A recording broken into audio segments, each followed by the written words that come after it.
إن الله وملائكته يصلون على النبي يا أيها الذين آمنوا صلوا عليه وسلموا تسليما.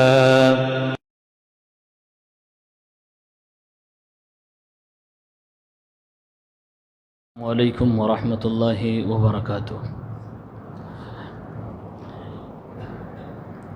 ان الحمد للہ نحمده ونستعینه ونستغفره ونعوذ باللہ من شرور انفسنا ومن سیئات اعمالنا من يهده الله فلا مضل له ومن يضلل فلا هادي له وأشهد أن لا إله إلا الله وحده لا شريك له وأشهد أن محمدًا عبده ورسوله. يا أيها الذين آمنوا اتقوا الله حق تقاته ولا تموتن إلا وأنتم مسلمون. يا أيها الناس اتقوا ربكم الذي خلقكم من نفس واحدة وخلق منها زوجها وبث منهما رجالا كثيرا ونساء واتقوا الله الذي تساءلون به والأرحام إن الله كان عليكم رقيبا. يا أيها الذين آمنوا اتقوا الله وقولوا قولا سديدا يصلح لكم أعمالكم ويغفر لكم ذنوبكم ومن يطع الله ورسوله فقد فاز فوزا عظيما. أما بعد فإن خير الحديث كتاب الله وخير الهدي هدي محمد صلى الله عليه وسلم وشر الأمور محدثاتها وكل محدثة بدعة وكل بدعة ضلالة وكل ضلالة في النار. أعوذ بالله من الشيطان الرجيم. بسم الله الرحمن الرحيم. إنما يريد الله ليذهب عنكم الرجس أهل البيت ويطهركم تطهيرا. وقال النبي صلى الله عليه وسلم أذكركم الله في أهل بيتي. حاضرین گرامی، اسلامی بھائیوں، نوجوان ساتھیوں، عزیز بچوں، آج کا موضوع ہے نبی پاک صلی اللہ علیہ وسلم کا گھرانہ، آل رسول، اہل بیت رسول، ان کے فضائل، ان کے مناقب.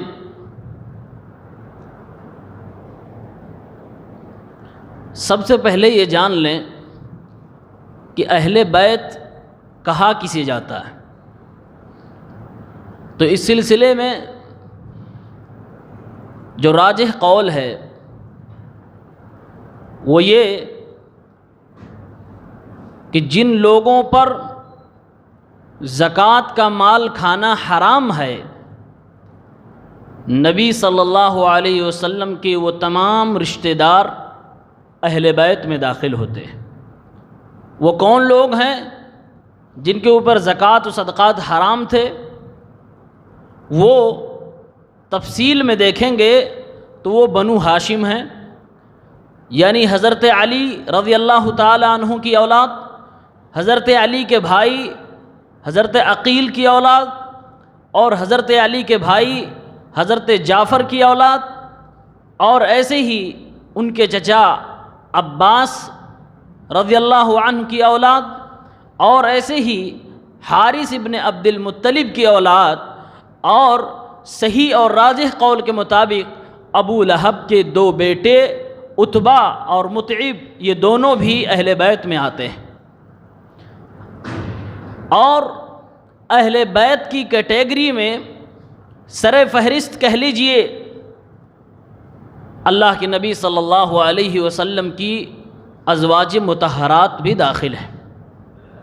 آئیے اس سلسلے میں اہل بیت کے تعلق سے ایک حدیث سماعت کریں جس کو عموماً ذاکرین اور شیعہ خطبہ حضرات اپنی تقریروں میں پیش کرتے ہیں، اور وہی پیش کرنے کے بعد وہیں پر رک جاتے ہیں۔ وہ حدیث کیا ہے؟ مسلم شریف کتاب و اصحاب النبی صلی اللہ علیہ وسلم، حدیث نمبر 2424۔ راویہ حدیث کی حضرت عائشہ ہیں، اس حدیث کو بیان کرنے والی حضرت عائشہ ہیں۔ کہتی ہیں کہ ایک دن اللہ کے نبی صلی اللہ علیہ وسلم ایک چادر اوڑھ کے اپنے کمرے سے نکلے۔ اللہ کے نبی صلی اللہ علیہ وسلم کے پاس حضرت حسن ابن علی یعنی آپ کے نواسے حضرت علی کے بیٹے آئے، فَأَدْخَلَهُ فِيهَا، آپ نے اس میں اپنے نواسے حسن کو بھی داخل کر لیا اپنی چادر کے اندر۔ حضرت حسین ابن علی آئے، ان کو بھی اس میں داخل کر لیا۔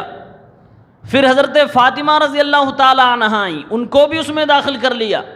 پھر حضرت علی رضی اللہ عنہ آئے، ان کو بھی اسی کے اندر داخل کر لیا۔ اور اللہ کے نبی نے فرمایا ہؤلاء اہل بیتی، یہ میرے اہل بیت ہیں، یہ میرے گھر والے ہیں۔ قرآن پاک کی سورہ احزاب کی آیت نمبر 33 کی تلاوت کی، انما یرید اللہ لیذھب عنکم الرجس اہل البیت ویطہرکم تطہیرا۔ یہ جو اہل بیت کے متعلق قرآن کی آیت ہے، اس کو آپ صلی اللہ علیہ وسلم نے پڑھا۔ اس حدیث پاک کے اندر اہل بیت کے صرف 4 لوگوں کا ذکر ہے، اور اللہ کے نبی صلی اللہ علیہ وسلم کو لے کر صرف 5 لوگوں کا ذکر ہے۔ ایک اللہ کے نبی صلی اللہ علیہ وسلم، دوسرے حضرت حسن رضی اللہ عنہ، تیسرے حضرت حسین رضی اللہ عنہما، اور چوتھے حضرت فاطمہ رضی اللہ تعالی عنہ، اور 5ویں حضرت علی رضی اللہ تعالی عنہ۔ انہی 5 لوگوں کو یہ شین گروپ کے لوگ ذاکرین صرف اسی حدیث کو بیان کرتے ہیں اور کہتے ہیں کتاب تمہاری ہے اور حوالہ میں دے رہا ہوں، یعنی مسلم شریف کو وہ ہماری کتاب کہتے ہیں، اور اس کے بعد یہ حدیث بیان کر کے کہتے ہیں دیکھیے اللہ کے نبی نے فرمایا میرے اہل بیت یہ ہیں۔ اسی لیے روافض اہل بیت صرف انہی 5 لوگوں کو مانتے ہیں، جس کو 5 پنجتن کا بھی نام دیا جاتا ہے، اور تمام اللہ کے نبی صلی اللہ علیہ وسلم کے رشتہ داروں کو، آپ کی بیویوں کو، اور حضرت علی کے بقیہ تمام بھائیوں کو، حضرت علی کے تمام بھتیجوں کو، جو بھی اسلام لائے تھے نبی علیہ الصلوۃ والسلام کے رشتہ دار تھے اور بنو ہاشم میں داخل ہوتے تھے، ان سب کو اہل بیت سے ان لوگوں نے نکال دیا۔ صرف اہل بیت میں انہی 5 لوگوں کو اور ان کی نسلوں کو شامل کیا ہے۔ بلکہ اپنا امام بنانا شروع کیا تو پہلے امام حضرت حسن کو بنایا، دوسرے حسین کو بنایا، اور پھر ان کی نسل کے اندر اپنے امام کو 12 اماموں تک لے کر چلے گئے، جو 12ویں کے وہ انتظار میں ہیں۔ صرف ایک منہج کی بات میں بتاؤں، بہت بڑی کمی ہے علماء کے درمیان اور دین کی بات بتانے والوں کے درمیان کہ وہ ایک حدیث پڑھ کے کسی مسئلے میں فتویٰ دینے لگتے ہیں۔ صرف ایک حدیث پڑھ لیا جائے، ایک مسئلے میں کئی حدیثیں آئی ہوئی ہیں، ایک پڑھ کے آدمی فتویٰ دینے لگے، ممکن ہے فتویٰ غلط ہو جائے۔ اسی لیے کہا جاتا ہے کہ ہر آدمی جو کتابیں پڑھ لے وہ مفتی نہیں ہوتا ہے، ہر آدمی جو کتابوں کو مطالعہ کر لے جائے وہ مقرر و خطیب نہیں بن سکتا ہے، وہ اپنے آپ کو عالم نہ سمجھنے لگے، یہ اس کی غلط فہمی ہے۔ کیوں؟ اس لیے کہ ایک حدیث پڑھ کر فتویٰ دینا غلط ہو جائے گا۔ ایسے ہی جیسے شیعہ حضرات یہاں پر ایک حدیث کو پڑھتے ہیں اور اہل بیت بولتے ہیں صرف یہی پر ہے، اہل بیت صرف یہی نہیں ہے. ہمارا کیا ماننا ہے؟ ہمارا اور آپ کا ماننا ہے کہ اہل بیت میں اللہ کے نبی صلی اللہ علیہ وسلم نے جن لوگوں کو اپنی چادر کے اندر شامل کیا یہ سب کے سب شامل ہیں. یقین ہے ہمیں حضرت علی اس میں شامل ہیں, حضرت فاطمہ حسن حسین ہیں, خود نبی علیہ الصلوۃ والسلام ہیں. یہ سب اہل بیت تو ہیں, لیکن ان کے علاوہ بھی ہیں جن کو ان کے اندر شامل کیا جانا چاہیے. اس کی دلیل کیا ہے؟ قرآن پاک کی سورہ احزاب آیت نمبر 33 ہے, جس آیت کو اللہ کے نبی نے پڑھا تھا اہل بیت کے استدلال کے لیے. وہ آیت کیا ہے؟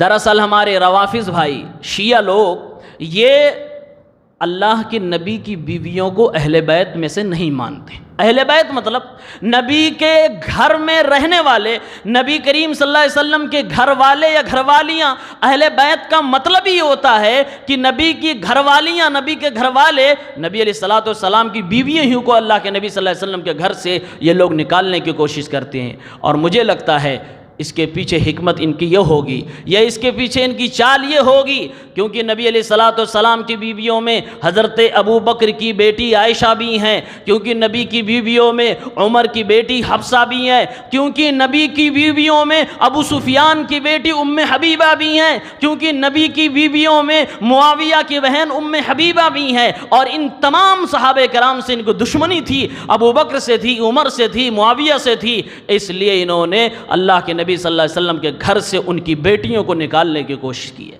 کسی بھی بیوی کو نبی کے اہل بیت میں شامل نہیں کیا. یہ نبی علیہ السلام کی بیویوں کے ساتھ ظلم ہے. اور یہ بات جاننے کی ہے کہ عام طور سے جب اہل بیت کا ذکر لوگ کرتے ہیں صرف اللہ کے نبی کی بیٹی فاطمہ, علی اور ان کے نواسوں کا اگر کوئی تذکرہ سمجھتا ہے تو وہ غلط کر رہا ہے. اہل بیت صرف انہیں کو نہیں کہتے. قرآن پاک پڑھیں سورہ احزاب آیت نمبر 27 اور 28 سے پڑھتے جائیں آیت نمبر 34 تک. اللہ کے نبی کی بیویوں کا اللہ رب العالمین ذکر فرما رہا ہے. اللہ رب العالمین فرماتے ہیں وَقُلْ لِأَزْوَاجِكَ, اے نبی آپ اپنی بیویوں سے کہہ دیجئے. شروعات کی جا رہی ہے وَقُلْ لِأَزْوَاجِكَ, اے نبی اپنی بیویوں سے کہہ دیجئے. اور کچھ آگے چلنے کے بعد پھر آگے اللہ فرماتا ہے یا نساء النبی, اے نبی کی عورتوں, اے نبی کی بیویوں.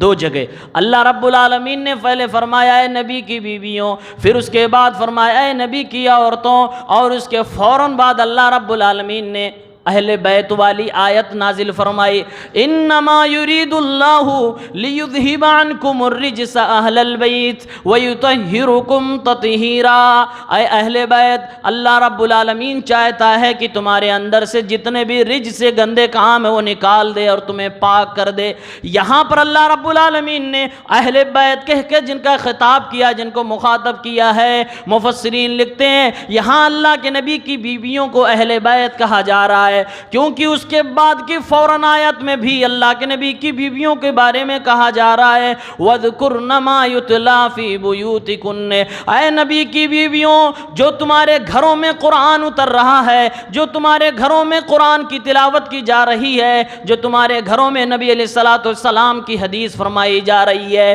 ان کو یاد کیا کرو. آپ ذرا سوچو صحیح, یہ سورہ احزاب کی آیت ہے.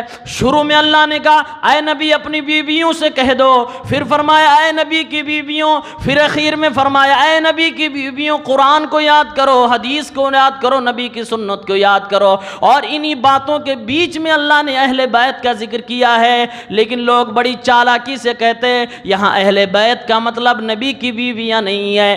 وہ لوگوں قرآن کے نصاب کو تو سمجھو, قرآن کے کانسیپٹس کو سمجھو, اس کے سیاق و سباق کو تو سمجھو, آگے پیچھے بیچ میں ہر جگہ نبی کی بیویوں کا تذکرہ کیا جا رہا ہے. اور جب بیچ میں اہل بیت کا ذکر آ رہا ہے تو لوگ بڑی بے باکی سے ظلم کرتے ہوئے کہتے ہیں نبی کی بیویاں اہل بیت میں شامل نہیں. قرآن کی یہ تفسیر اور قرآن کی آیتیں چیخ چیخ کر بتا رہی ہیں کہ نبی علیہ السلام کی بیویاں اللہ کے نبی صلی اللہ علیہ وسلم کے اہل بیت میں شامل ہیں.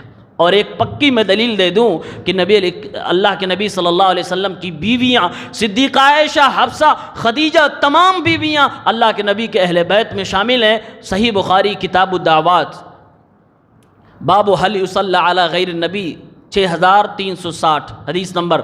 اللہ کے نبی صلی اللہ علیہ وسلم سے پوچھا گیا کیف نصلی علیک، اے نبی آپ کے اوپر ہم درود کیسے بھیجیں؟ اللہ کے نبی صلی اللہ علیہ وسلم نے فرمایا اللہم صلی علی محمد۔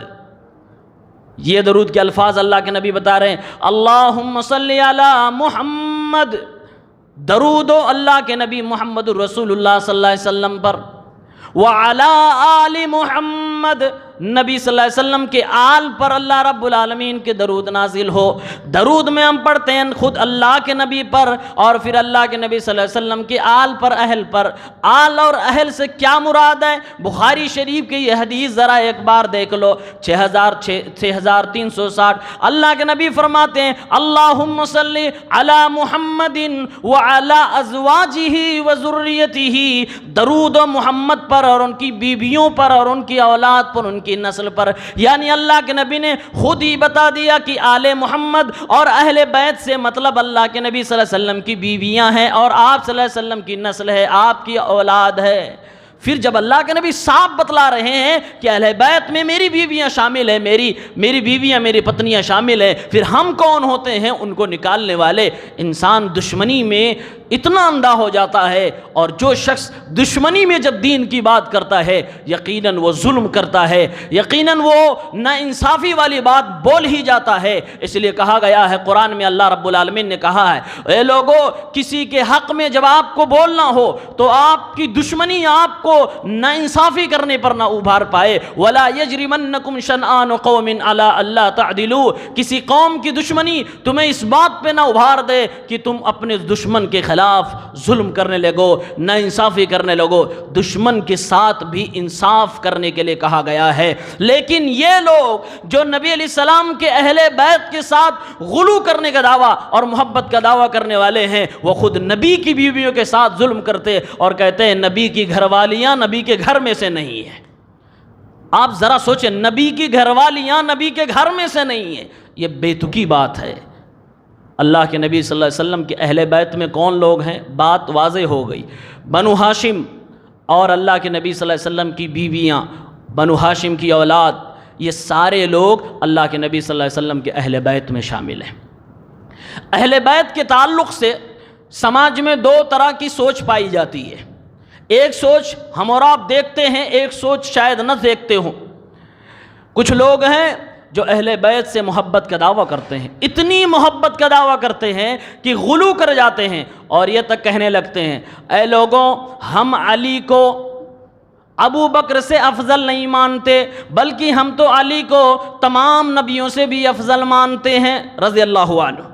یہ غلو اہل بیت کے تعلق سے کیا جا رہا ہے کہ حضرت علی کو رضی اللہ تعالیٰ عنہ کو تمام نبیوں سے افضل مانا جا رہا ہے، حضرت علی کو کہیں نہ کہیں الہیت کا اللہ کا درجہ دینے کی کوشش کی جا رہی ہے، اہل بیت کی تمام نسلوں کو معصوم مانا جا رہا ہے اور یہ عقیدہ رکھا جا رہا ہے کہ ان سے غلطیاں نہیں ہو سکتی ہیں، یہ معصوم عن الخطا ہے۔ ہمارا عقیدہ یہ ہے کہ اللہ کے نبی صلی اللہ علیہ وسلم کے تمام صحابہ کرام اور اللہ کے نبی کے اہل بیت میں سے اللہ کے نبی کو چھوڑ کر کوئی بھی معصوم عن الخطا نہیں تھا، کسی کو ہم معصوم نہیں مانتے۔ یہ عقیدہ رکھا جاتا ہے کہ معصوم ہے، معصوم ہے، یہ عقیدہ غلط ہے، یہ روافض کا عقیدہ ہے۔ ان لوگوں نے نبی علیہ السلام کے گھر میں سے صرف 5 کو مانا اور بقیہ کا انکار کیا، اور عقیدہ کیا رکھا؟ اگر اللہ کے نبی صلی اللہ علیہ وسلم کی نواسے حسن و حسین سے محبت کرتے ہو، اگر فاطمہ و علی سے محبت کرتے ہو تو بقیہ صحابہ کرام کو گالیاں دینا ضروری ہے، ابو بکر و عمر کو گالیاں دینی ضروری ہے، بقیہ صحابہ کرام کو لعن طعن کرنا ضروری ہے۔ یہ ان کی محبت کے جز میں سے ہے کہ یہ اپنی محبت کو اس وقت تک کامل نہیں سمجھتے جب تک کہ بقیہ صحابہ کرام کو یہ غلط نہ کہہ دیں، بقیہ صحابہ کرام کو گالیاں نہ دیں۔ یہ روافض ہیں، ہم کہتے ہیں یہ غلط ہے اور ان کا عقیدہ باطل ہے۔ اور اس کے الٹا کچھ لوگ ایسے بھی ہیں جو کہتے ہیں حسن و حسین، علی اور فاطمہ کی شان میں گستاخی کرتے ہیں۔ پچھلے زمانے میں حضرت علی کے دور میں کچھ لوگوں نے حضرت علی کو کافر کہہ ڈالا تھا۔ روافض کے مقابلے میں ان لوگوں نے ایک بدعت کی تو ان لوگوں نے بدعت کا جواب دینے کے لیے بدعت ہی کر ڈالی اور حضرت علی اور آل بیت اہل بیت سے دشمنیاں کرنے لگے۔ وہ خوارج کا ٹولہ ہے، خارجیوں نے حضرت علی کو کافر کہہ ڈالا اور ان کی پشت پناہی اور انہی کی دیکھا دیکھی کر رہے ہیں آج کے ناسبی۔ یہ ناسبی آل بیت سے، اہل بیت سے دشمنی کرتے ہیں۔ ہمارا اور آپ کا عقیدہ، اہل سنت والجماعت کا عقیدہ، اہل الحدیث کا عقیدہ، محدثین کا عقیدہ یہ ہے کہ میرے بھائیوں، میرے دوستو، تمام صحابہ کرام، اور صحابہ کرام میں حسنین بھی ہیں، حضرت حسین بھی ہیں، حسن بھی ہیں، حضرت علی بھی ہیں، حضرت فاطمہ الزہرا بھی ہیں، یہ سب کے سب نبی علیہ الصلوۃ والسلام کے صحابہ اور صحابیات ہیں۔ ان تمام کے تعلق سے ہمارا عقیدہ یہ ہے کہ ناصبی بھی غلط ہے، خوارج بھی غلط ہے، روافض بھی غلط ہیں۔ ہمارا عقیدہ ہے نحب اصحاب رسول اللہ صلی اللہ علیہ وسلم، ہم اللہ کے نبی کے تمام صحابہ کرام سے محبت کا دعویٰ کرتے ہیں اور محبت کرتے ہیں، چاہے وہ ابو بکر ہو یا پھر ابو بکر کے بعد جتنے بھی صحابہ دنیا میں آئے ہیں، سارے صحابہ سے ہم محبت کرتے ہیں۔ یہ ہمارا اور آپ کا عقیدہ ہے، اس میں حضرت حسن اور حسین بھی شامل ہیں۔ اور ہم یہ بھی کہتے ہیں ولا نفرط فی حب احد منہم، ہم کسی صحابی کی محبت میں غلو نہیں کرتے کہ اس کو صحابیت کے درجے سے اٹھا کر نبوت کے درجے پہ بٹھا دیں، اس کو نبی کا درجہ، نبی کی فضیلت کیا ہے کہ وہ معصوم عن الخطا ہے۔ ہم کسی صحابی کو معصوم نہیں کہتے کیونکہ وہ میرے نبی کی خاصیت ہے، کسی صحابی کی خاصیت نہیں ہے۔ ہم کسی صحابی کی محبت میں غلو نہیں کرتے، ہم نہ ابو بکر کی محبت میں غلو کرتے ہیں، نہ عمر کی محبت میں غلو کرتے ہیں، نہ عثمان و علی کی محبت میں غلو کرتے ہیں، اور ایسے ہی ہم نہ حسنین کی محبت میں غلو کرتے ہیں، نہ علی و فاطمہ کی محبت میں غلو کرتے ہیں۔ یہ ہمارا عقیدہ اعتدال والا عقیدہ ہے، وسطیت والا عقیدہ ہے۔ اور آگے ہمارا عقیدہ یہ ہے ولا نتبرأ منہم من احد منہم، ہم کسی صحابی سے براءت کا اعلان بھی نہیں کرتے ہیں۔ آج آپ نے سنا کچھ لوگ ایسے بھی ہیں جو ابو بکر رضی اللہ تعالی عنہ کو غاصب مانتے اور دیگر صحابہ کرام کو کافر و مرتد مانتے، ان سے براءت کا اعلان کرتے۔ ہم کہتے ہیں ہم کسی صحابی سے براءت کا اعلان نہیں کرتے، ہماری محبت کے حقدار تمام صحابہ کرام ہیں، ہم کسی صحابی سے نفرت نہیں کرتے ہیں، بلکہ ہماری نفرتوں کا حقدار وہ آدمی ہے وَنُبْغِضُ مَن يُبْغِضُهُمْ، ہماری نفرتوں کا حقدار وہ شخص ہے جو صحابہ کرام سے نفرت کرتا ہو، جو یار رسول سے نفرت کرتا ہو، ہم اس سے نفرت کرتے ہیں۔ وَبِغَيْرِ الْخَيْرِ يَذْكُرُهُمْ، بلکہ ہمارا تو عقیدہ یہ بھی ہے کہ جو صحابہ کرام کو ذکر کرنے لگے تو صرف ان کی برائیوں کو ذکر کرے، بھلائیوں کو چھوڑ دے، ہم اس سے بھی نفرت کا اظہار کرتے ہیں، ہم اس سے بھی اپنی اعلانیہ دشمنی کا اعلان کرتے ہیں۔ وَلَا نَذْكُرُهُمْ إِلَّا بِخَيْرٍ، اور ہمارا عقیدہ یہ ہے کہ ہم جب بھی صحابی کا تذکرہ کرتے ہیں، جب بھی ہم نبی کے یاروں کا، نبی کے پیاروں کا ذکر چھیڑتے ہیں، تو ہمیشہ ہم ان کی خوبیاں بیان کرتے ہیں، ان کی اچھائیاں بیان کرتے ہیں۔ ہمارا عقیدہ یہ ہے وَحُبُّهُمْ إِيمَانٌ وَدِينٌ وَحُبُّهُمْ دِينٌ وَإِيمَانٌ وَإِحْسَانٌ، ہمارا عقیدہ یہ ہے کہ صحابہ کرام سے محبت کرنا دین ہے، صحابہ کرام سے محبت کرنا ایمان کا حصہ ہے، صحابہ کرام سے محبت کرنا احسان ہے۔ وَبُغْضُهُمْ كُفْرٌ وَنِفَاقٌ وَطُغْيَانٌ، اور ہمارا عقیدہ یہ بھی ہے کہ صحابہ کرام سے نفرت کرنا، صحابہ کرام کے خلاف دل میں کینہ کپٹ اور بغض رکھنا کسی بھی صحابی سے، ہمارا عقیدہ ہے یہ کفر ہے، یہ منافقوں کی پہچان ہے، یہ سرکشی ہے، یہ نادانی ہے، یہ بدتمیزی ہے، یہ اہل بیت یار رسول اور پیارے رسول صلی اللہ علیہ وسلم کے صحابیوں کے ساتھ نا انصافی اور ظلم ہے۔ یہ اہل سنت کا عقیدہ ہے۔ یہ عقیدہ بیان کیا ہے کس نے؟ امام ابو جعفر الطحاوی، ایک حنفی عالم دین ہے، ان کی ایک معتبر کتاب عقیدے میں ہے العقیدۃ الطحاویہ، اس کتاب کی شرح لکھی ہے ابن ابی العز الحنفی رحمۃ اللہ علیہ، کتاب کا لکھنے والا بھی حنفی ہے، شرح کرنے والے بھی حنفی ہے، لیکن افسوس کی بات ہے ہندوستان کے کسی حنفی مدرسے میں اس کتاب کو نہیں پڑھائی جاتی ہے۔ کیوں؟ اس لیے کہ اس میں اہل الحدیث کے عقیدے کو بیان کیا گیا ہے، کیونکہ اس میں سلف کے عقیدے کو بیان کیا گیا ہے، اس میں صحابہ کے عقیدے کو بیان کیا گیا ہے، اس لیے ان لوگوں نے اپنے عالم کی لکھی ہوئی کتاب کو نکار دیا، اور اس کتاب کو ہم علماء اہل حدیث پڑھتے اور پڑھاتے ہیں۔ اس میں یہ عقیدہ بیان کیا گیا صحابہ کرام کے تعلق سے۔ تو دونوں غلط، ناصبی بھی غلط، رافضی بھی غلط، دونوں نے، ایک نے غلو کیا ایک نے جفا کیا، ہم نے اعتدال کیا ہے۔ ان کی فضیلت کیا ہے یہ سوچ نہیں پاتے۔ اہل بیت کی جو حدیث میں نے پیش کی جس میں اللہ کے نبی نے چادر میں حسنین کو، علی و فاطمہ کو شامل کیا، سوچنے کی بات ہے اس حدیث کو روایت کرنے والا کون ہے؟ حدیث کو منظر عام پہ لانے والا، حدیث کو بتانے والی وہ حضرت ابو بکر کی بیٹی صدیقہ عائشہ ہیں۔ اہل بیت کی محبت کا دعویٰ کرنے والے حضرت عائشہ کی بتائی ہوئی حدیث کو تو اپنے مطلب کے لیے قبول کر لیا، لیکن اسی عائشہ کے ساتھ بدتمیزی بھی کرتے ہیں، گستاخیاں بھی کرتے ہیں۔ روایت حضرت عائشہ کی یہ بتلاتی ہے کہ حضرت عائشہ اہل بیت سے محبت کرتی تھیں اور اہل بیت حضرت عائشہ سے محبت کرتے تھے، وہ خود اہل بیت میں سے تھی۔ صرف روایت صحابیہ پر، روایت کرنے والے پر غور کر لیتے تو بیچاروں کو عقل آ جاتی ہے۔ آئیے اہل بیت کی فضیلت میں کچھ حدیثیں میں پیش کروں۔ صحیح مسلم کتاب و فضائل الصحابہ اور اصحاب النبی حدیث نمبر 2408، اللہ کے نبی صلی اللہ علیہ وسلم نے فرمایا اذکرکم اللہ فی اہل بیتی، اے لوگوں، اے مسلمانوں، میں تمہیں اپنے اہل بیت کے تعلق سے اللہ کی یاد دلاتا ہوں۔ یعنی اہل بیت کے تعلق سے کوئی بھی بری چیز سوچنے اور کہنے سے پہلے اللہ کو دیکھ لینا، اللہ کو یاد کر لینا۔ یہ بات اللہ کے نبی نے 3 مرتبہ فرمائی، اذکرکم اللہ فی اہل بیتی، اذکرکم اللہ فی اہل بیتی۔ 3 مرتبہ اللہ کے نبی نے اہل بیت کی فضیلت بیان فرمائی ہے، اور جس جگہ پہ کہا تھا یہ بات اللہ کے نبی نے اس کو خم کہا جاتا ہے، اسی لیے عید غدیر خم ایک عید یہ لوگ مناتے ہیں، بڑی شین والے۔ افسوس کی بات ہے اللہ کے نبی نے حضرت علی اور اہل بیت کی فضیلت میں ایک حدیث ارشاد فرمائی، جس جگہ پہ ارشاد فرمائی وہاں ایک تالاب تھا۔ غدیر کا مطلب تالاب، غدیر خم یعنی خم کے جگہ پہ جو تالاب، وہاں پر اللہ کے نبی نے اہل بیت کے تعلق سے جو حدیث روایت فرمائی، تو یہ رافضی لوگ اس حدیث کی بنیاد پر اور اس کے نام پر ایک تہوار ہی بنا ڈالا، عید ہی بنا ڈالی، عید غدیر خم۔ اور ان کی کتابیں بتلاتی ہے کہ یہ عید ان کے نزدیک ہماری عید الفطر و عید الاضحیٰ سے زیادہ بھی ان کے نزدیک معتبر ہوتی ہے، اور بڑی افسوس کے ساتھ کہنا پڑ رہا ہے اس عید کو منانے کے لیے جو نبی کے دور میں نہیں تھا، جو سراسر ایک بدعت تھی، اس کو منانے کے لیے حضرت عثمان غنی کی شہادت کا دن چنا گیا۔ جس دن عثمان غنی کی شہادت ہوئی تھی 18 ذی الحجہ، اسی دن یہ عید منائی جانے لگی۔ یہ غلو ہی تو ہے اہل بیت کے تعلق سے۔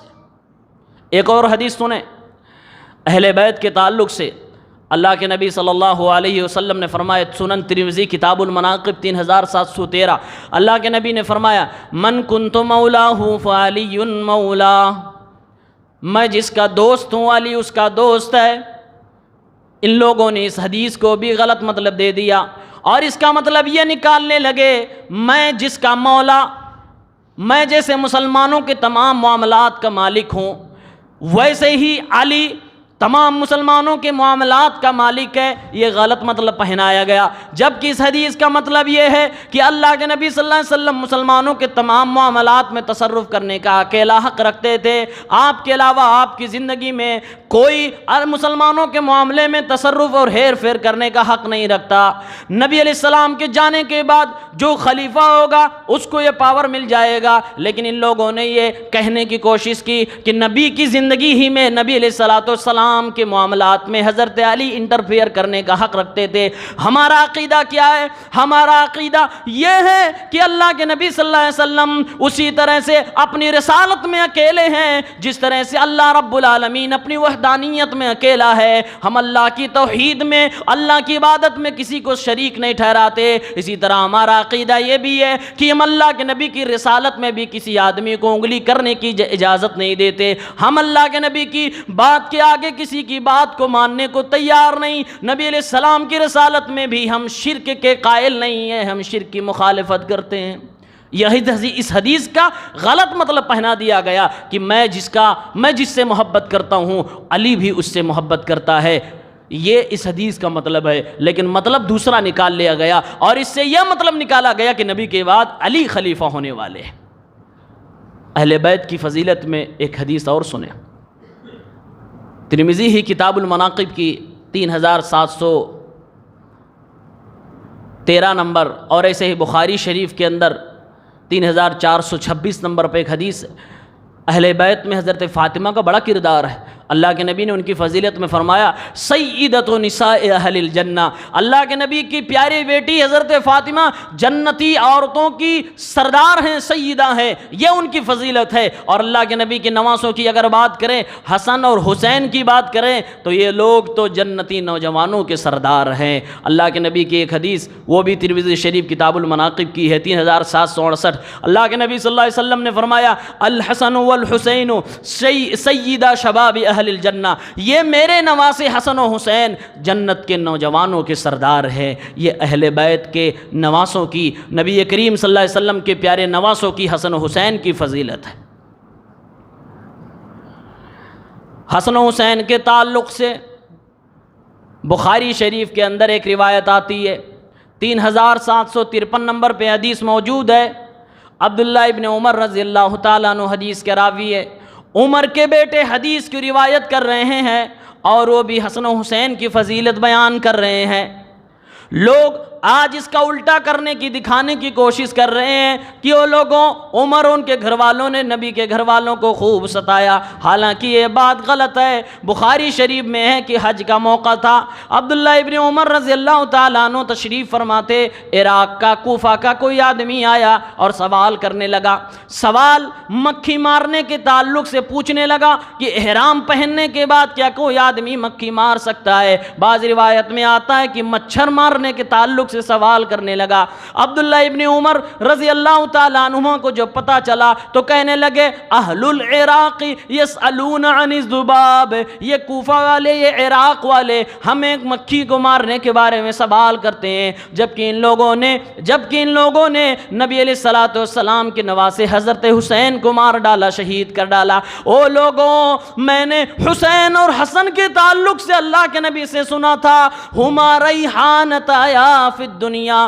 یہ حسن و حسین تو دنیا میں میرے دو پھول ہیں۔ یہ بیان کرنے والا، یہ فضیلت حسن و حسین کی بتانے والا کون ہے؟ عمر کا بیٹا عبداللہ ابن عمر ہے۔ وہ لوگوں، عبداللہ ابن عمر حسن و حسین سے محبت کرتے تھے، انہوں نے کبھی ان کی مخالفت نہیں کی، کبھی مخالفت نہیں کی۔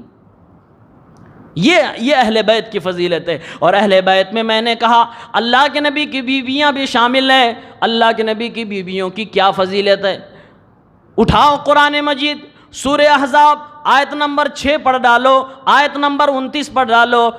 اللہ کے نبی کی بیویوں کی کیا فضیلت بتائی جا رہی ہے۔ اللہ رب العالمین کہہ رہا ہے النبی اولا بالمؤمنین من انفسہم وازواجہ امہاتہم، میرا نبی اتنا بڑا مقام میں نے اس کو دے رکھا ہے کہ تمام مومنوں کی جان سے زیادہ ان مومنوں کی نگاہ میں میرے نبی صلی اللہ علیہ وسلم کی ذات و حیثیت ہے، ان کی محبت ہے۔ وازواجہ امہاتہم، میں نے اپنے نبی کو اس شان سے نوازا ہے کہ جو میرے نبی کی زوجیت میں ایک بار آ جائے، جو میرے نبی کی بیوی بن گئی ہے، میرے نبی کی بیوی بننے کا جس کو شرف حاصل ہو گیا، وہ دنیا کے اندر قیامت تک جتنے بھی مسلمان مومن پیدا ہوں گے تمام لوگوں کی مائیں وہ بن جاتی ہیں۔ یہ میرے نبی کی بیویوں کی فضیلت ہماری اور آپ کی، اللہ کے نبی صلی اللہ علیہ وسلم کے بعد سے لے کر جتنے بھی مسلمان پیدا ہوں گے سارے مسلمانوں کی ماں کا درجہ رکھتی ہیں اللہ کے نبی کی بیویاں۔ اس میں حضرت عائشہ بھی شامل ہیں، حفصہ بھی شامل ہے، ام حبیبہ بھی شامل ہیں، خدیجہ بھی شامل ہے۔ تمام بیویوں کے بارے میں کہا جا رہا ہے کہ یہ نبی صلی اللہ علیہ وسلم کی بیویاں مسلمانوں کی، مومنوں کی ماں کا درجہ رکھتی ہے۔ احترام میں ماں، نکاح کے متعلق ماں، ان سے نکاح نہیں ہو سکتا، لیکن نبی کی بیویاں ہمارے لیے ماں کا درجہ رکھتی ہیں۔ لیکن اس کے باوجود قرآن نے کہا ہے کہ ان سے پردہ کرنا ہے، یہ ان کی خصوصیت ہے کہ ماں کا درجہ رکھنے کے باوجود ان سے پردہ کرنے کے لیے کہا گیا ہے۔ وَإِذَا سَأَلْتُمُوهُنَّ مَتَاعًا فَاسْأَلُوهُنَّ مِنْ وَرَاءِ حِجَاب، خود قرآن میں اللہ نے کہا کہ جب ان سے کچھ چیز مانگنا ہو، سوال کرنا ہو تو پردے سے سوال کیا کرو، جبکہ وہ تمہاری ماں کی حیثیت رکھتی ہے۔ یہ نبی کی بیویوں کی فضیلت، اور نبی کی بیویوں میں سب سے زیادہ اس محرم کے مہینے میں یا تمام ان کی محفلوں میں جس نبی کی بیوی کو گالی دی جاتی ہے وہ صدیق کی بیٹی صدیقہ عائشہ صدیقہ رضی اللہ تعالی عنہا ہے۔ ان کی فضیلت میں ایک حدیث سن لیجئے۔ سنن ترمذی کتاب المناقب حدیث نمبر 3880، حضرت عائشہ کی شادی اللہ کے نبی صلی اللہ علیہ وسلم نے کیسے کی تھی؟ اس کے اوپر اعتراض بھی بہت ہوتا ہے، لیکن حدیث صحیح ہے. سنیں، اللہ کے نبی صلی اللہ علیہ وسلم کو خواب میں 3 راتوں تک لگاتار دکھایا جا رہا ہے کہ حضرت جبرائیل ایک خوبصورت کپڑے میں لے کر حضرت عائشہ کی تصویر اللہ کے نبی کے پاس آتے تھے. خواب میں اللہ کے نبی کے پاس آتے تھے، حضرت عائشہ کی تصویر ہوتی تھی، اور حضرت جبرائیل کہتے تھے ہذہ زوجتک فی الدنیا والآخرہ، اے محمد عربی صلی اللہ علیہ وسلم، یہ دنیا اور آخرت میں آپ کی بیوی ہونے والی ہے، آپ کی بیوی ہے. یہ عائشہ کو فضیلت ملی. حدیث پاک میں صاف اللہ کے نبی نے بیان فرما دیا، میری بیوی عائشہ دنیا میں بھی میری بیوی ہے، اور مرنے کے بعد آخرت میں جنت میں بھی میری ہی بیوی رہے گی. ایسے نبی کی تمام بیویاں کل قیامت کے دن جنت میں جب ہوں گی، سب اللہ کے نبی کی بیوی دوبارہ بن جائیں گی. یہ نبی کی بیویوں کی فضیلت ہے. سب سے زیادہ عائشہ کے بارے میں یہ گھناؤنا عقیدہ رکھتے ہیں. ان کا عقیدہ، ان کے بارے میں آپ سن لگیں گے تو اپنے دانتوں تلے انگلی دبائیں گے. یہ ان کو زناکار مانتے ہیں. وہ کہتے ہیں جب ہماری حکومت جس دن آ جائے گی، ان کی قبر کو کھود کر ہم ان کو پھانسی پہ چڑھائیں گے. نعوذ باللہ. یہ ہماری اور آپ کی مسلمانوں کی ماؤں کے ساتھ ان کا یہ عقیدہ جڑا ہوا ہے. ہم تو کہتے ہیں صدیقہ عائشہ وہ ہستی ہیں جن کی برات کے لیے رب العالمین نے آسمان سے فرشتے اتار دیے تھے. آپ ذرا سوچو، حضرت عیسیٰ کی ماں مریم پر بھی غلط کام کا الزام لگا تھا، حضرت یوسف پر بھی غلط کام کا الزام لگا تھا، لیکن یوسف علیہ السلام کی صفائی کے لیے اللہ تعالیٰ نے ایک بچے کو بولنے پہ مجبور کیا. وہ بچہ یوسف علیہ السلام کی صفائی دے گیا. ایسے ہی حضرت مریم کی صفائی دینے کے لیے خود اللہ رب العالمین نے حضرت عیسیٰ کو بولنے کی طاقت عطا فرما دی، اور حضرت عیسیٰ نے اپنی ماں کی طرف سے صفائی دی. لیکن جب صدیقہ عائشہ میرے نبی محمد عربی صلی اللہ علیہ وسلم کی بیوی حضرت عائشہ پر الزام لگتا ہے تو اللہ تعالیٰ نے کسی بچے کو بولنے کی طاقت نہ دی. اللہ تعالیٰ نے کسی ولی کو نہیں چنا، اللہ نے کسی پیغمبر کو نہیں چنا، اللہ رب العالمین نے کسی رسول کو نہیں چنا، کسی فرشتوں کو نہیں چنا، بلکہ اپنے کلام میں خود برات کا اعلان فرمایا. اور قرآن کریم کے اندر اللہ نے قرآن کی آیتیں اتار دی کہ میرے نبی کی بیوی پاک ہے، پاک باز ہے، اس پہ لگایا گیا الزام غلط ہے. آپ ذرا سوچو تو صحیح، اللہ نے ایسا کیوں کیا؟ اس لیے کیا کیونکہ میرے نبی کے گھر کی عزت تھی، اہل بیت کی عزت تھی. اگر عائشہ رضی اللہ تعالیٰ عنہا پر لگایا گیا الزام صحیح ہو جاتا، آپ ذرا سوچو دنیا میں لوگ ڈھڈورا پیٹتے، نبی کے گھر میں رہنے والی، نبی کی زوجیت میں رہنے والی کتنا غلط کام کر گئی. اس لیے اللہ نے اس معاملے کو سنگین لیا، اور اللہ نے قرآن کی 10 آیتیں اتاری یہ بتانے کے لیے کہ عائشہ صحیح ہیں، عائشہ غلط نہیں ہیں. اور انہی عائشہ کو لوگ بے حرمتی کرنے پہ آمادہ ہے. حضرت ابو بکر صدیق رضی اللہ تعالیٰ عنہ کو لوگ کہتے ہیں اہل بیت کے دشمن تھے. حضرت فاطمہ کو ان کی وفات، نبی کی وفات کے بعد انہوں نے حصہ نبی کی جائیداد میں سے نہیں دیا، بڑا دشمن مانتے ہیں. لیکن ابو بکر صدیق کا کیا عقیدہ تھا اہل بیت کے بارے میں جاننا چاہیں گے؟ بخاری شریف کی حدیث ہے 3712. امام بخاری نے چیپٹر باندھا ہے کتاب و اصحاب النبی، باب و فضائل قرابت النبی صلی اللہ علیہ وسلم، نبی کے رشتہ داروں کی فضیلت کا باب. اہل سنت پر یہ الزام ہے کہ اہل بیت سے محبت نہیں کرتے. ہمارے امام بخاری رحمۃ اللہ علیہ تو پورا چیپٹر باندھ رہے ہیں کہ اللہ کے نبی کی رشتہ دار جو رشتہ داری میں آتے ہیں ان کی فضیلت کا باب. اس میں حدیث کیا ذکر کرتے ہیں؟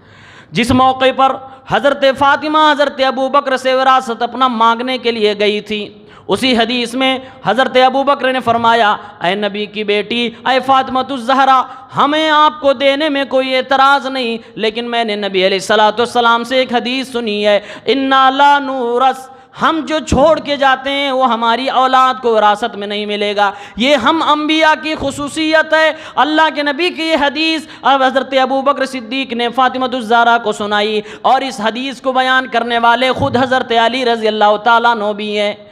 حضرت علی خود یہ حدیث بیان کرتے تھے کہ اللہ کے نبی نے یہ فرمایا ہے کہ ہم جو چھوڑ کے جا رہے ہیں وہ ہماری اولاد کو وراثت میں نہیں ملے گا، کیونکہ اللہ کے نبی صلی اللہ علیہ وسلم اپنی اولاد کو اگر وراثت میں چھوڑ کر بہت ساری جائیداد جاتے تو دنیا یہ کہہ سکتی تھی کہ نبی کریم نے اپنی اولاد کے لیے کتنی جائیداد بنا دی ہے، لوگوں کے صدقات و خیرات کو سمیٹ لیا، لوگوں کے مال کو سمیٹ لیا، جنگ میں جو مال غنیمت ملی، جو خمس ملا، وہ ساری چیزوں کو اپنی اولاد کے لیے چھوڑ دیا۔ الزام لگ سکتا تھا، تہمت لگ سکتی تھی، اس لیے نبی نے فرمایا کہ تمام انبیاء کرام کی یہ خصوصیت رہی ہے کہ ان کی اولاد ان کی جائیداد میں وراثت کا حصہ نہیں پاتی ہے۔ ابو بکر نے حدیث ارشاد فرمائی، فاطمہ الزہرا واپس چلی گئی، اور حدیث کے روایات سے پتہ چلتا ہے بعد میں حضرت فاطمہ کو جب یہ ساری بات پوری کلیئر معلوم ہو گئی تو وہ چپ ہو گئی تھی، اور ابو بکر رضی اللہ تعالیٰ عنہ سے ان کا جو اختلاف ہوا تھا وہ ختم کر گئی تھی، اور اپنی زندگی میں اپنے حق کے مطالبے سے رجوع کر لیا تھا۔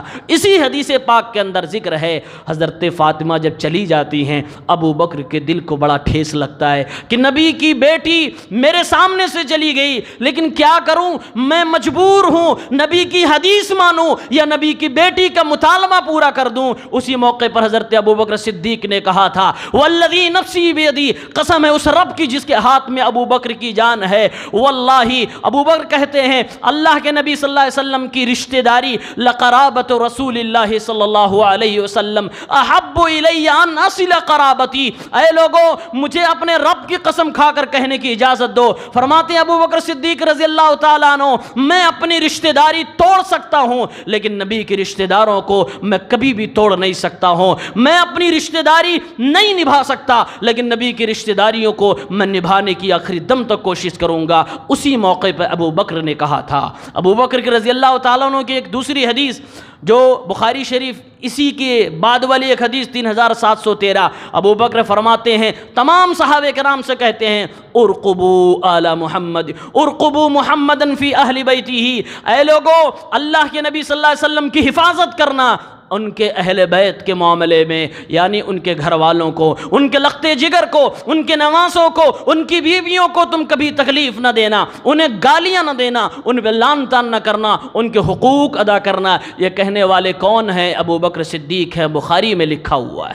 عمر فاروق کے بارے میں سنیے، عمر فاروق کی تمنا تھی کہ میں تو اہل بیت میں سے نہیں آتا لیکن کیسے ہو جائے اہل بیت کا کوئی چراغ میرے گھر میں آ جائے۔ عمر فاروق نے جا کر حضرت علی سے کہا، اے علی آپ کی زوجیت میں میرے نبی کی بیٹی فاطمہ الزہرا ہیں، آپ دونوں کے ذریعے سے آپ کے ہاں ایک بیٹی پیدا ہوئی ہے جس کا آپ نے ام کلثوم نام رکھا ہے، بڑی ہو گئی ہے، شادی کرنا آپ سوچ رہے ہوں گے؟ بولے ہاں سوچ رہا ہوں۔ عمر نے کہا، اے علی میں تم سے تمہاری بیٹی کا ہاتھ مانگتا ہوں، میں تم سے تمہاری بیٹی کا ہاتھ مانگتا ہوں۔ علی نے کہا، میں نے تو اپنی بیٹی ام کلثوم کا ہاتھ اپنے بھتیجے جعفر کے بیٹے عبداللہ کے لیے سوچ رکھا تھا۔ حضرت عمر فرماتے ہیں، کیا آپ کو بھروسہ نہیں میں آپ کی بیٹی کا خیال نہیں کر پاؤں گا؟ مجھ سے بہتر کون آپ کی بیٹی کی دیکھ ریکھ کرے گا؟ علی فرمانے لگے، تب تو میں راضی ہوں، میں شادی کر دیتا ہوں۔ حضرت عمر نے شادی کی، حضرت علی نے شادی کی ہاں بھر لی۔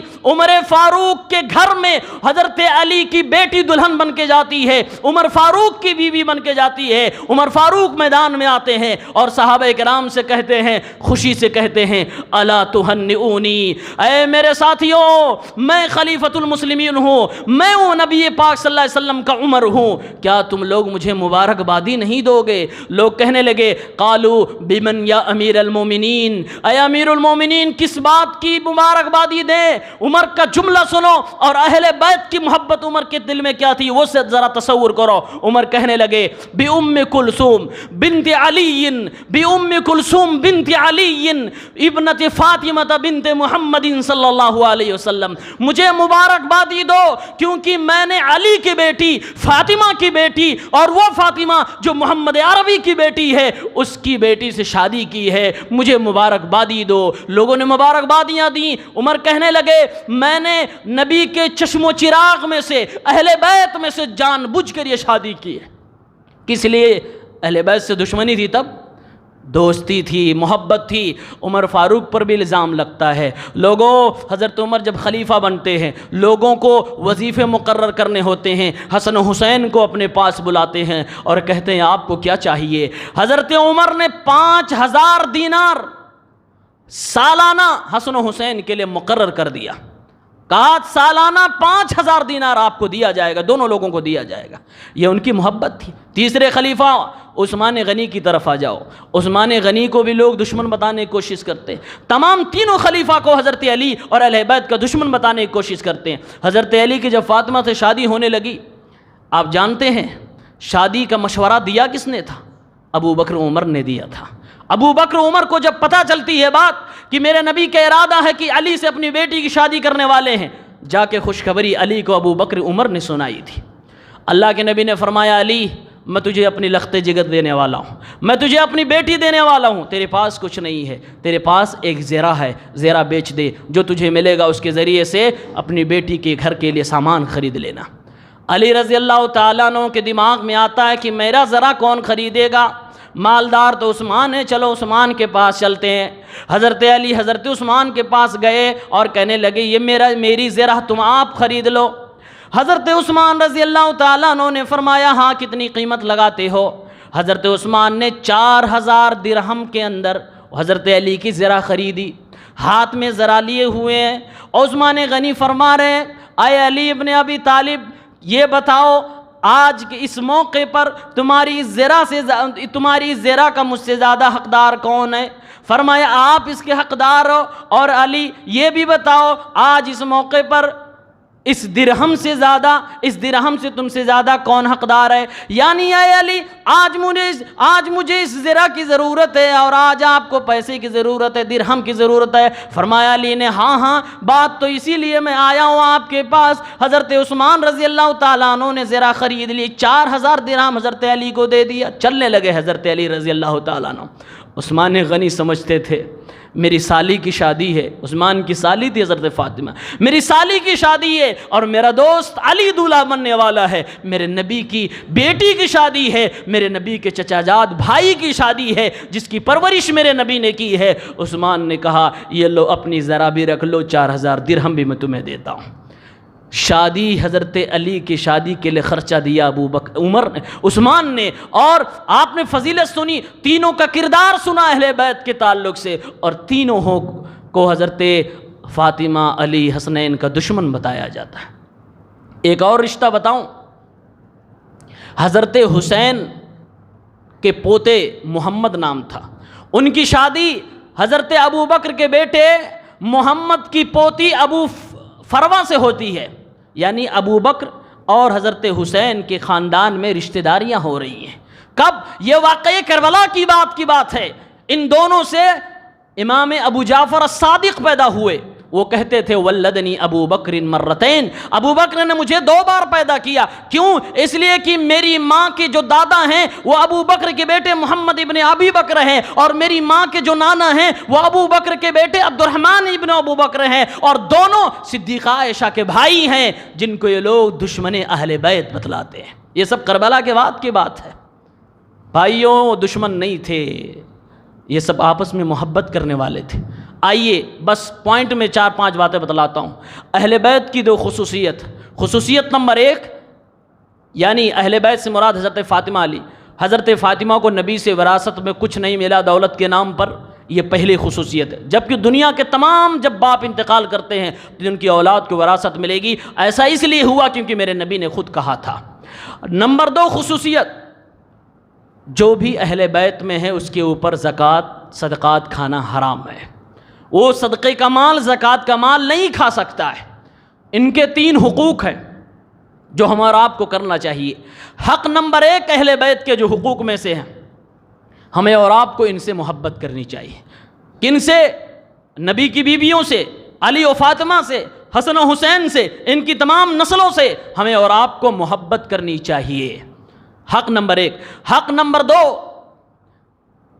ہمیں اور آپ کو ان کے اوپر درود بھیجنا چاہیے، کیونکہ ہمیں جو درود سکھایا گیا ہے اس میں آل محمد پر بھی درود بھیجنے کے لیے کہا گیا ہے۔ یہ ہمارے اوپر حق بنتا ہے کہ ہم ان کے لیے ادا کریں یہ حق۔ اور ان کے حقوق میں سے ایک حق یہ بھی ہے کہ ہم ان کے لیے دعائیں بھی کریں، کیونکہ سورہ حشر آیت نمبر 10 میں اللہ رب العالمین نے فرمایا جتنے لوگ آج سے پہلے ایمان لائے چلے گئے، ایک مسلمان کے لیے حق بنتا ہے کہ ان سب کے لیے دعا کرے۔ کیا کہے؟ اللہ رب العالمین سے کہے اے اللہ رب العالمین ربنا اغفر لنا ولاخواننا الذین سبقونا بالایمان، اے اللہ مجھے بخش دے اور میرے ان بھائیوں کی بخش دے جو اس سے آج سے پہلے ایمان لائے چلے گئے۔ ربنا اغفر لنا ولاخواننا الذین سبقونا بالایمان، یہ دعا کرے، اس کے بعد کہے ولا تجعل فی قلوبنا غلا للذین آمنوا، اے اللہ رب العالمین جو ایمان کی حالت میں دنیا سے چلے گئے ان کے خلاف میرے دل میں کسی قسم کی بغض کینہ نہ رکھنا، ہمارے دل کو ان کی نفرت سے پاک کر دے، اے اللہ ہمارے دل کو ان کے خلاف جو بھی بغض و کینہ ہو تمام چیزوں کو میرے دل سے نکال دے۔ یہ دعا کرنا چاہیے۔ آپ ذرا سوچو صحیح، ہم سے پہلے جو ایمان کی حالت میں چلے گئے، جن کے بارے میں سرٹیفکیٹ ہے کہ وہ مومن ہی کی حالت میں دنیا سے گئے، سب سے پہلے تو نبی کے صحابہ ہیں، اور صحابہ میں اہل بیت کے علی، حسنین، فاطمہ رضی اللہ تعالی عنہ سب ہیں، تو اس لیے ان سب کے لیے ہمیں دعائیں کرنی چاہیے۔ یہ ہمارے ان کے اوپر یہ حق ہے جو ہم کو ادا کرنا چاہیے۔ یہ اہل بیت کے حقوق ہے۔ پیغام یہ ہے کہ ہم رافضیوں کی طرح نہ بنیں، ناصبیوں کی طرح نہ بنیں، ہم اہل سنت الجماعت کے عقیدے پر آئیں، ان سے محبت کریں، کسی کی محبت میں غلو نہ کریں اور کسی سے براءت کا اعلان نہ کریں، ان کے ساتھ اعتدال کا عقیدہ رکھیں۔ اللہ رب العالمین ہماری محبت اہل بیت کے تعلق سے جو ہے، صحابہ کے تعلق سے جو ہے، اسے قبول فرما، آمین یا رب العالمین۔